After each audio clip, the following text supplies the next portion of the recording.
You're watching Action News Now. Storm Tracker weather. Coverage you can count on.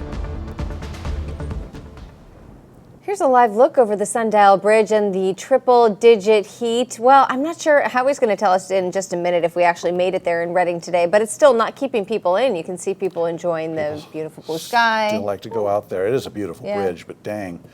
You can do it on a cooler day, I suppose, Howie, but that's just me. I agree with you. I mean, it's probably 96 in that range up there, and heating up the cement and the metal. Definitely a hot one, but we've seen nothing yet because the hottest weather, the temperatures, that is, of the season are on the way as early as tomorrow. Now, with some of the fires burning in the area, we're seeing some areas of deteriorating air. Remember, green is good, 0 to 50. So really, it's not horrible at the moment. The thing about it is our shift in winds out of the northwest. It's going to push what problems we have with the air, with the higher air quality index numbers, more particular matter, what we have so far. That's going to get pushed through the rest of the area overnight and into tomorrow. So clear and mild for tonight. Sunny and hot for Thursday. Oppressive heat, though, as early as tomorrow and into the rest of the week. Winds on the lighter side. They've picked up a little bit. And again, they're going to start shifting out of the northwest, and it'll push some of that particulate matter into the rest of the area.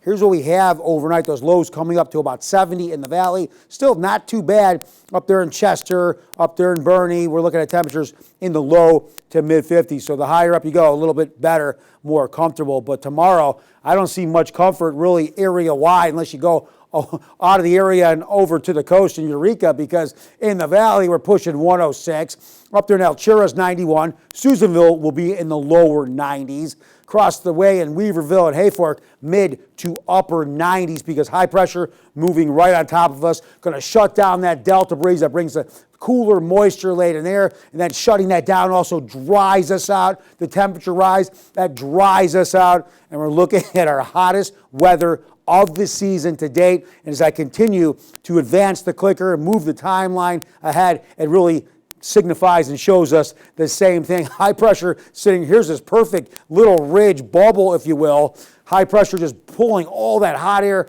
out of the desert southwest and keeping the storms way up there to the northwest with the cooler air from moving and intruding into the area. And that just spells one thing: hot, intense heat, lots of sunshine. And here I am moving the timeline, Saturday into Sunday, pretty much the same result. And as we look at it on the 7-day, here is what we have. Again, our hottest weather of the season to date.